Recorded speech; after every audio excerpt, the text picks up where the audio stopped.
Friends, hello, welcome back. Hopefully everybody's having a lovely start to their weekend here. Not even 24 hours after we made a video about what it would take teams to trade for Jack Eichel. This man gets sent to the Vegas Golden Knights for Tuck Krebs, a first, a second, and in return, you got the third. I think is there a condition on the second first? It might be a condition on both. I know the first round picks got the top 10 protected. So Buffalo's like, yeah, we'll take it first. And we know it's not going to be a good one. And just in case it is, we'll let you protect it. You know, we want a bad pick. We're looking for 2 draft picks that not very good likelihood of being star NHL players because we know you're going to be a Stanley Cup contender and all that fun jazz. They picked up Tuck, 4.5 mil, very solid player. Played pretty well for the Vegas Golden Knights. You got to give it to this man when he came on over. 33 points, 55 games in 2021, or last season. 17 points season before that, 52. He's been a pretty stout player. Say what you will. Positive player. Gets the job done. Defensive minded as well there. Then you had Peyton Krebs, the key to this trade where you heard a lot of people talk about like the Vegas Golden Knights didn't want to give away their top prospect. Now let's be honest, if you want to call Krebs their top prospect, you be my guest. This guy is 20 years old. He's just jumping into the NHL this season. I lied. He played 4 games last season. He had a point. He's got about 13 games played now, 14 games played now, and he's got all of 2 points in his career. I'm sorry, but that is not top prospect coming out to be a stud the way they normally start. Now, I get it. He's, 5'11", 20, still young. Things can change. I'm not sweating about that, though, if I'm the Vegas Golden Knights. Not when you're getting a guy at the caliber of Jack Eichel in return. Jack Eichel, who instantly becomes your top-line center. Jack Eichel, who instantly turns your team into a lethal offense to go along with that very stout defensive-minded team over there in Vegas. Jack Eichel makes the guys around him better. He's an elite center, things that are tough to come by in the NHL. He's going to have a new face, different place. Of course, that's probably going to boost his morale too, leaving a struggling Buffalo franchise. The big question is, of course, is he going to be healthy? We are assuming the surgery is successful. He comes back better than ever. We hope that's the case. You never want to see a guy have a career-threatening injury. You never want to see a guy decline because of injury. So hopefully Jack Eichel comes back bigger, better, and badder than ever. That being said, if that's the case, I think the Vegas Golden Knights absolutely fleeced the Buffalo Sabres. Such a great trade that EA's not even going to approve it here. They're over the maximum salary cap as expected. Jack Eichel goes straight to long-term IR. Imagine if EA let you exploit, cheat, finagle, whatever word you want to use, the salary cap system like the actual NHL does. It sounds unrealistic to let them do it, but I mean, hey, every team in the NHL, your Stanley Cup champs seem to know how to do it. Surprised they don't let you do it in the game. Nonetheless, we're going to see how Jack Eichel does on the Vegas Golden Knights.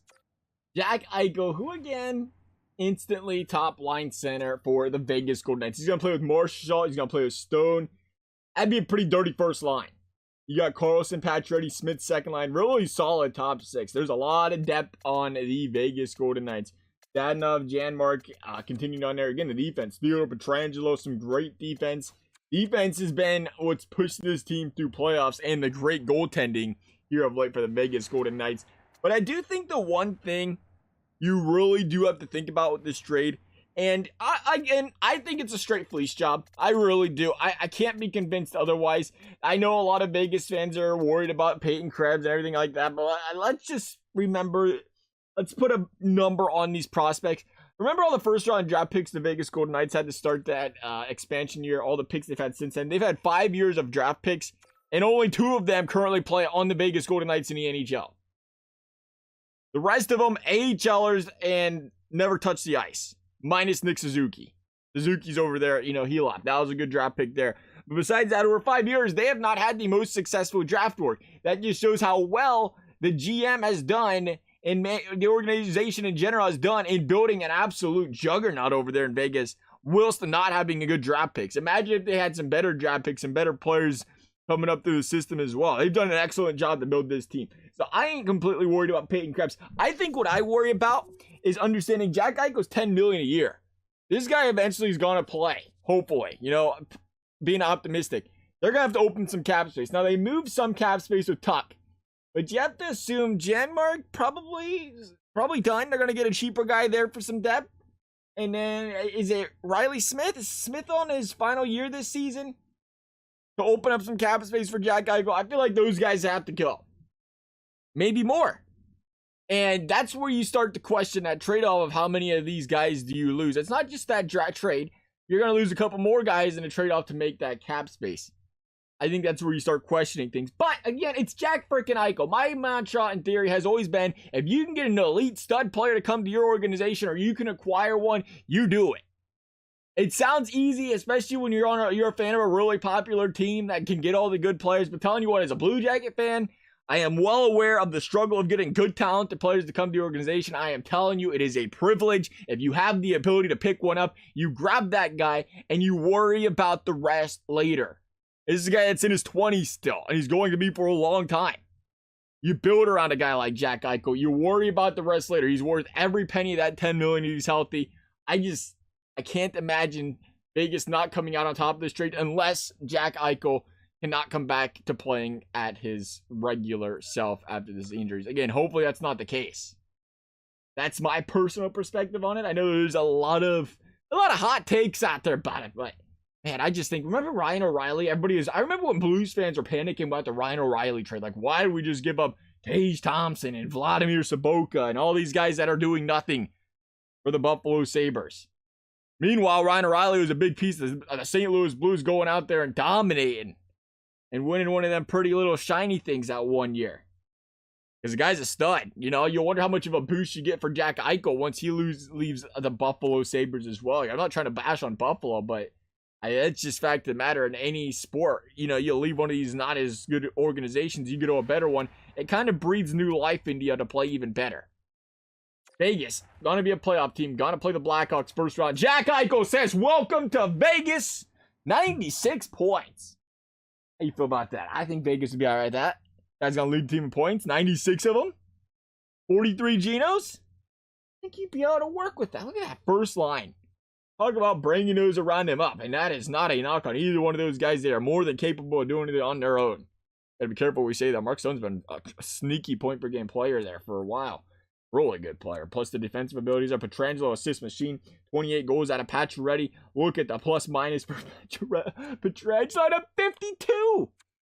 These guys were bullying people. A plus 52. I don't remember the last time I've seen a plus minus that high in just a regular old sim.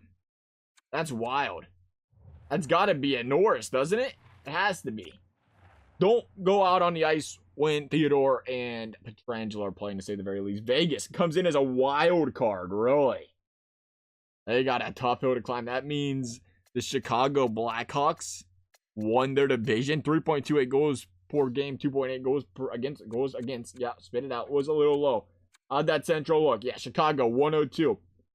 Colorado 100. 93 out of the Jets. So very even, if you will. There ain't no dominating team coming out here. Vancouver really was the best in the league, 108. A lot of solid teams, if you will. Again, you don't see like the 120, the 125, the 118s in the points. A lot of right around the hundreds. We'll see how this goes. Vegas has the Blackhawks in the first round. Vegas lost game number 1. Not what you want to do if you're trying to win a Stanley Cup. Just gonna throw it out there. That guy going to boys looking for some redemption here in games 2 and 3. They're going to lose both of them.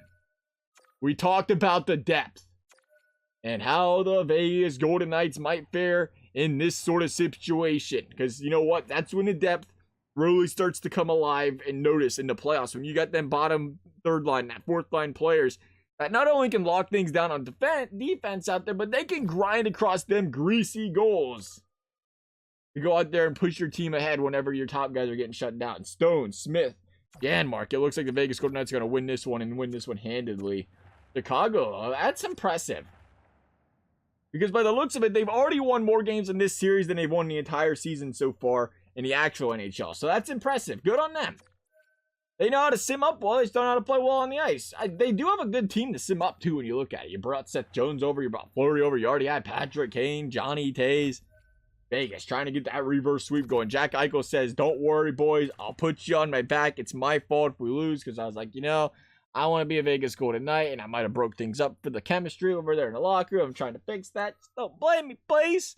Vegas, 3-1, taking a 2-goal lead. There's Pacioretty again. Patches has been outstanding so far in this series.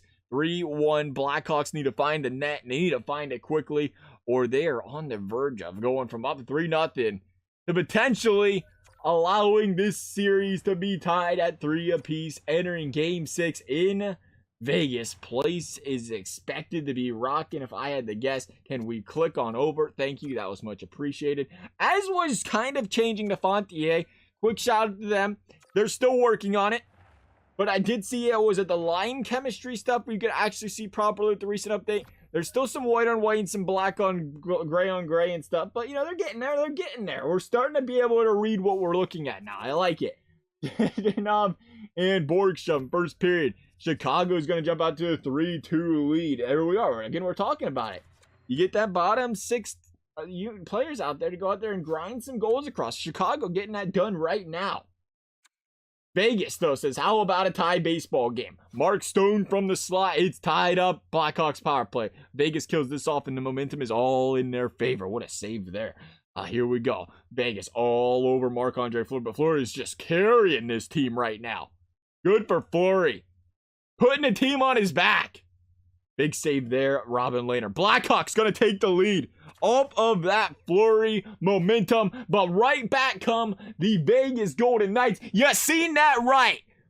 Did you question the investment? 4 seconds left. Jack Eichel puts one in the back, then did he wrap around him? Fleury, did you get wrapped? He might have Seshnikov'd him. We're going to call, he might have Eichel'd him. Hey, you do it in the playoffs, I think you get to name it after yourself. That's how it works. We just ain't going to call it that college team or whatever. We don't know who they are. Nope. We don't speak them around here. Here we go. Overtime. Vegas, Chicago. Vegas power play. Gotta put one in the back then here if they can, and they will not. Chicago's got the puck back. It looks like chance here to get on the board. Right now it has been all Chicago Blackhawks. We didn't even get a shot registered in that power play. And there it is. The Blackhawks are going to win it, and the Vegas Golden Knights with Jack Eichel are going to get bounced in the first round. Not what you want to see if you're the Vegas Golden Knights making that trade. We do want to see if we brought home, of course, Connor or McDavid won those trophies. I want to see you brought home the Norris, though. Did it good, or do we pass up the Norris already? I think we already passed the Norris up, and I didn't see her name on it. It went to Quinn Hughes. These guys got to quit going with the points and look at the plus minus. Come on, plus 52. That was ridiculous. He had a good season, too. Nonetheless, that's going to wrap things up. As always, if you guys enjoyed the video, I'd appreciate you consider subscribing, liking the video. Never have to. And thanks for watching. We'll see you next time.